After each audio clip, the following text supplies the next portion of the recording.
আরেকটা বিষয় আপনাদেরকে জানিয়ে দেই, শুনে রাখেন।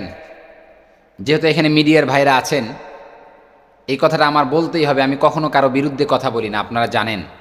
কখনো কোনো ব্যক্তির নাম ধরে আমি কথা বলি না, কোনো মাহফিলেই না, কোনো মাহফিলেই না, কোথাও আমি বলি না, কারো বিরুদ্ধে কথা বলি না।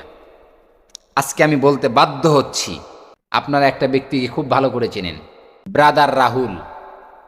এই ব্যক্তিকে তো চেনেন অবশ্যই। এই ব্রাদার রাহুল, আমি তার বিষয়ে কোনো মন্তব্য করতেছি না, জাস্ট তার কথাটা আমি আপনাদের সামনে বলে দিচ্ছি, তার মন্তব্যটা কি।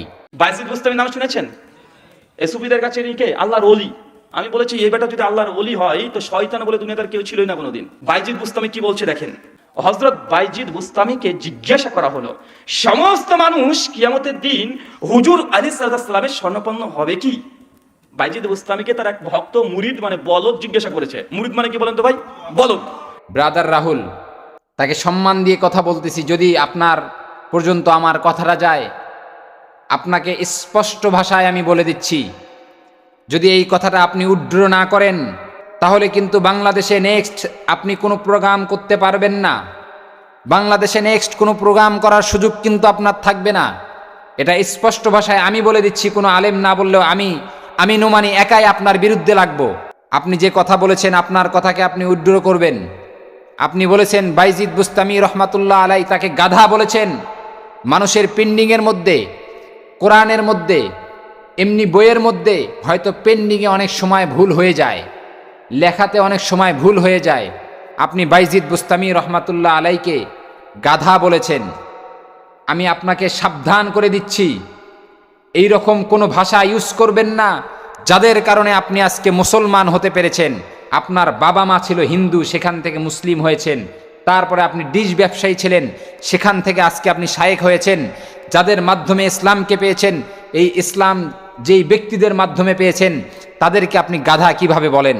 আর বিশেষ করে হজরতে বাইজিদ বুস্তামি রহমাতুল্লাহ আলাইকে নিয়ে যে মন্তব্য করেছেন, এই মন্তব্য যদি আপনি উইথড্র না করেন, আপনাকে বাংলাদেশে এরপরে আসতে দেওয়া হবে না, হবে না, হবে না, হবে না।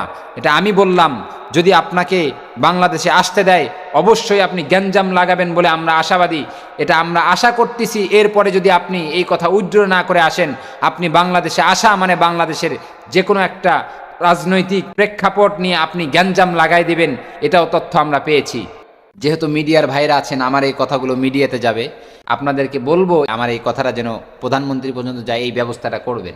বর্তমান বাংলাদেশের রানিং প্রধানমন্ত্রী, জননেত্রী, মাননীয় প্রধানমন্ত্রী শেখ হাসিনা, যিনি আমার মায়ের সমতুল্য, তার কান পর্যন্ত যেন কথাটা যায়, এই জন্য বলতেছি। এই ব্রাদার রাহুল বেয়াদবকে, এই বেয়াদবকে বাংলাদেশে আসার ভিসা বন্ধ করে দেন। এই বেয়াদবকে বাংলাদেশে আসার ভিসা বন্ধ করে দেন। এই বেয়াদব রাহুলকে বাংলাদেশে ঢুকতে দিয়েন না।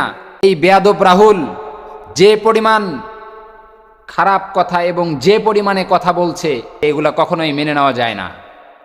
একজন ডিশ ব্যবসায়িক হয়ে সে এখন কোরআন হাদিসের ওয়াজ করে, তাকে আমরা শায়েক বলি। আমাদের মতো ব্যাককল মার্কা কিছু মানুষের কারণে আজকে এই রকম বেয়াদব রাহুলকে আজকে বাংলাদেশে আসতে দিতে হয়। এজন্য আপনাকে স্পষ্ট ভাষায় বলে দেই, আপনি যে কথা বলেছেন এই কথাটা উইথড্র করে নেবেন। বাইজিদ বুস্তামি রহমাতুল্লাহ আলাই কখনো গাধা নয়। গাধা হলে আপনার বাবা আর আপনার মা হতে পারে, আপনি গাধা হতে পারেন। বাইজিদ বুস্তামি রহমাতুল্লাহ আলাইকে কখনোই কোনোভাবে এই কথা তার সঙ্গে যায় না। বাইজিদ বুস্তামি রহমাতুল্লাহ আলাইয়ের সঙ্গে যে কথা দিয়েছেন, এই কথা কখনোই যায় না। এজন্য আপনাকে বলে দেই, যদি আপনি কথাটা উইথড্র না করেন, এরপরে নেক্সট বাংলাদেশে আপনি আসতে পারবেন না। আমরা প্রধানমন্ত্রীর কাছে যে কোনোভাবে হোক, আমি নিজে যাব, যদি কেউ না যায়, আপনাকে যেন বাংলাদেশে আসার ভিসা কোনোভাবে দেওয়া না হয়।